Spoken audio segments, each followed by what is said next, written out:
Hey everyone, Joe here, and today on What's Cracking, we've got the master of horror, Jeremy Rudd, with the new film Diced Reloaded. How you doing today, sir? I'm doing fantastic. Thank you for Now, having me. pff, trust me, the pleasure is mine. Now, when I got this screener, I saw the poster and I was like, oh, a killer clown. And then I read the little thing about Seattle in the past, and you sold me. Why would you put this in the past? I know it came from a short film, but hmm why the past is important for you? it all came when I was writing the script during the pandemic, and I found myself watching a lot of 80s slasher films, and only I couldn't find any ones, kind of newer ones that kind of touched on that nostalgia that I had watching those films. So I was like, I might as well make my own because there's not a lot. So, and I've seen all the other ones a million times. So I wanted to, make my own within the 80s decade, and then also Right. put a new touches on, some newer spins on there. So that's why I came up with this film. It works really well. And when you're watching the film, I'm not going to give any spoilers away, but when you're saying you saw a lot of the 80s old slashers, that's the hmm vibe you get. Yeah. That really is a vibe. What made you do the short then? I'm guessing that was the feature. Then what made you do the short? So the short was just kind of trying to just put because I wrote the script, I wanted to get that out Right. there, and then just basically showing a proof of concept and proof that this people like this villain, they like this story, they like the final girl.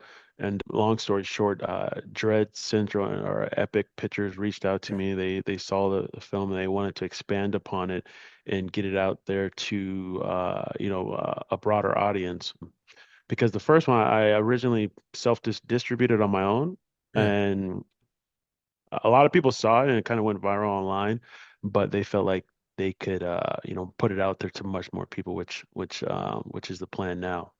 It's an amazing thing. And I really like that concept where a lot of people think they have to have the budget for a feature, they have to have all this. But you prove you can hmm do a proof of concept short, be hmm successful, and then roll that into a feature. And when you're doing all of this, and the feature comes out on the 8th of August for hmm theatrical and the 12th for video on demand, right? Yep, exactly.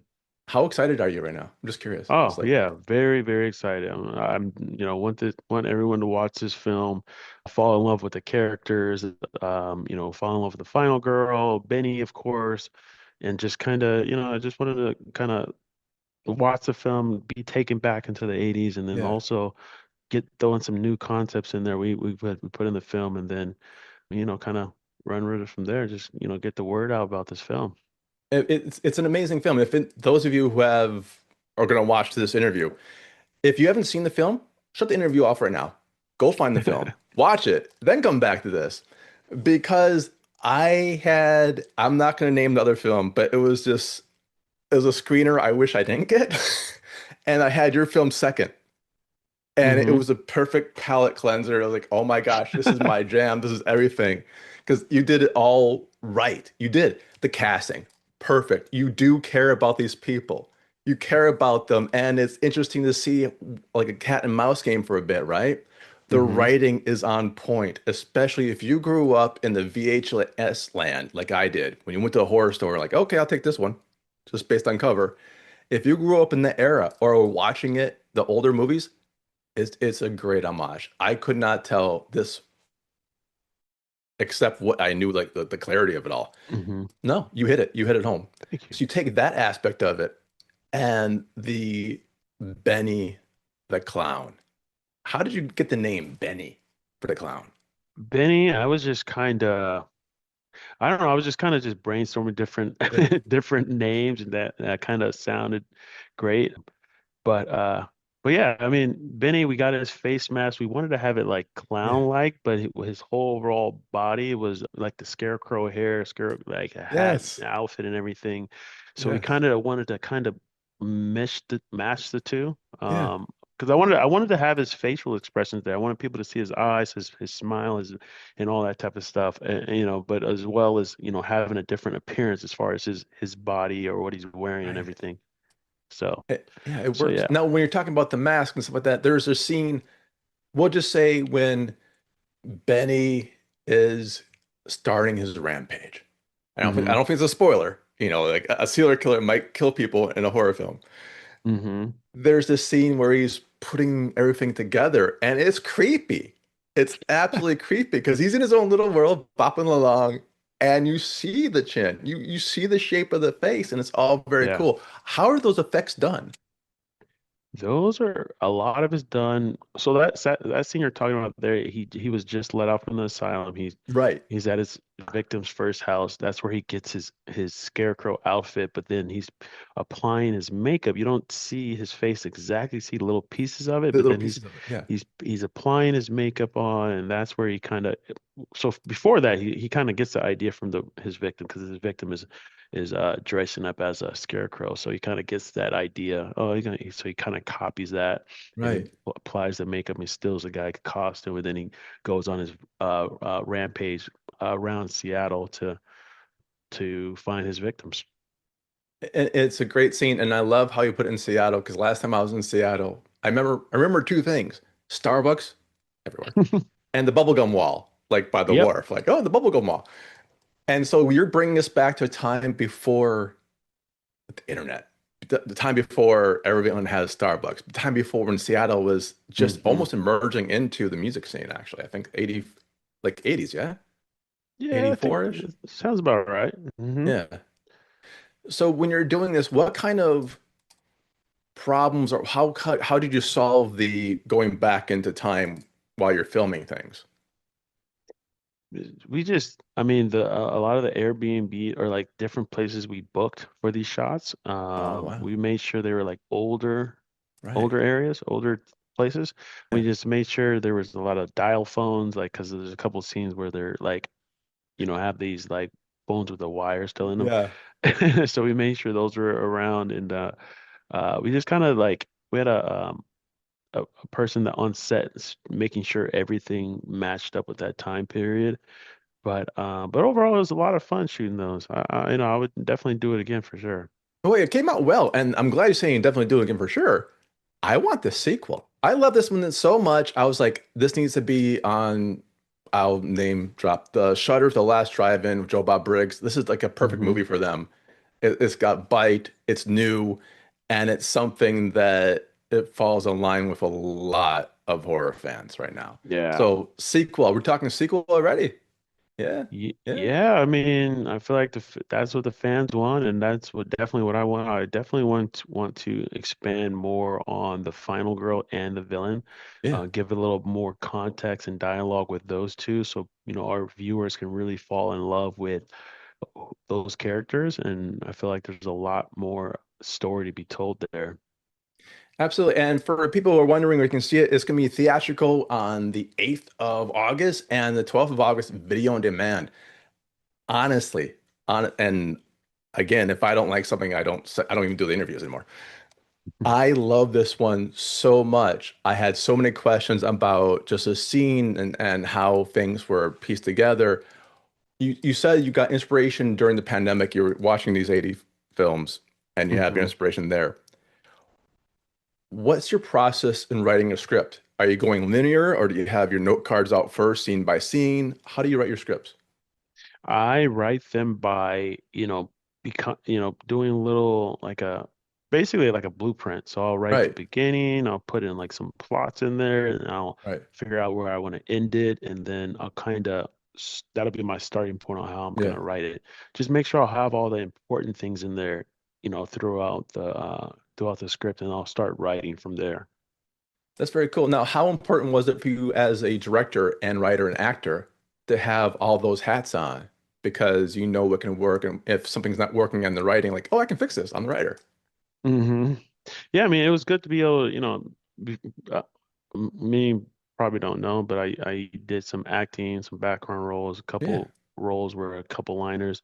So I just wanted to take a stab at directing. So it definitely helped in when I was writing the script and then filming it, so I can kind of know how I want to kind of coach and, you know, direct my actors in a way. But right. a lot of the actors kind of put in their own, two cents of their own, take on the character. So that was really great. It was great working with Jason and then also Cassandra or Eden Campbell as well. So Right.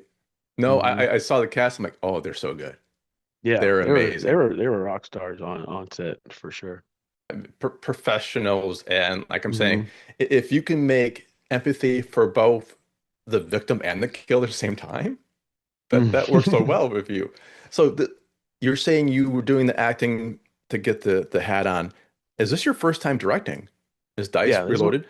yep, this is my first time directing, You're first kidding time me. writing, first time I edited everything for the You first edited time. everything too? The original short, I edited everything, did the Yeah. color grade, everything. I just kind of figured everything out on like YouTube and kind of just figured it all out. And then so everything was done for the first time ever. Um, that first original, and then Epic took everything that I did Yeah. and they remixed it, remastered it, Right.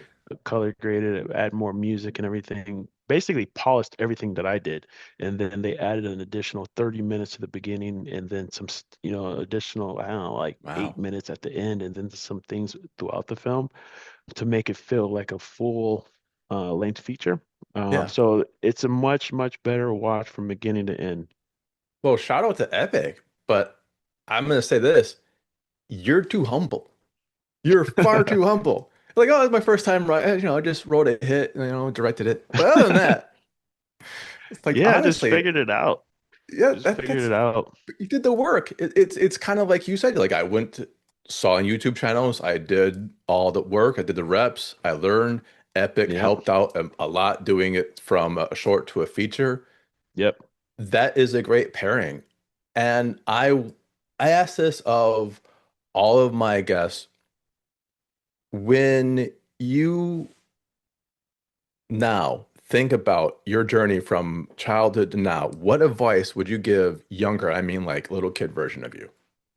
What advice would you give? Um, just probably just keep going, stay focused, and you know, keep the grind alive and, never give up. Just keep going. Never give up. I love it. And you Yeah. said keep the grind alive because things are not going to be easy, Yeah. but Things you have to put it in. yep, you'll come up, you'll face a lot of roadblocks and potholes on the way, but no journey's worth it if there isn't anything kind of, Yeah, stopping you. You gotta overcome those. absolutely. Otherwise, if it's too easy, no one really appreciates things. Yeah.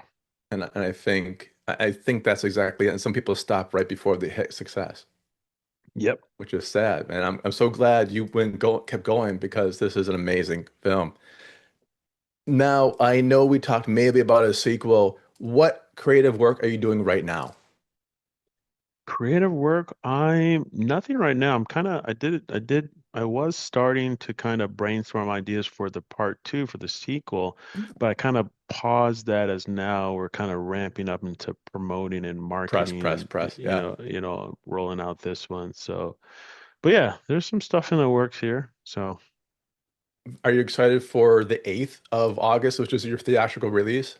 oh yeah, for sure. Yeah, I'm definitely excited about that. Any type of audience plans? Like, gonna go in there and watch it as people watch it with you? Yeah, I got a small group of people that, kind of Nice. go in there, kind of watch the film with me. I think that's an amazing thing. And for those who can't make it out for whatever reason, it's going to go on video on demand. So, what do you think? I'll ask this as a filmmaker, as a person who's making art, are you hmm making it for the big screen or are you making it for more of the home video screens? For both. For both. Good. I just want people to go out, watch it, enjoy Yeah. it, just tell their friends, tell their family, get everyone out there and, just enjoy the film. I love it. I love it. So I want to say thank you for all your time. And honestly, this movie, it blew me away. Diced Reloaded. Even the name is cool. Like, it was like even the name is cool. And the poster is an amazing job at a poster. hmm The effects, I've seen so many effects just fall flat. You've got, and forgive me for saying this, you've got Blumhouse level effects that are actual makeup. Yeah. You know, you're going full out, and the acting is spot on for a freshman debut of a theatrical feature-length film Yep. in a genre we all take sacred and love. This is going to be, you're going to have to get like an orbital thing just to catch the ball. They have a ch cancer check on the ball. It's going to be a rocket ship ride, and I hope everyone goes to see Dice Reloaded on the 8th. Get it on video on demand. Steal the Blu-ray when it comes out, I believe October 14th. Get it all. Yep. Get it all. And I want to say thank you so much for your time, and I cannot wait. I cannot wait for the sequel, and I want that sequel. Touch wood. And I hope you enjoyed the ride. Don't forget, you're doing all this press, enjoy the ride too. For sure. Thank you. Thank you.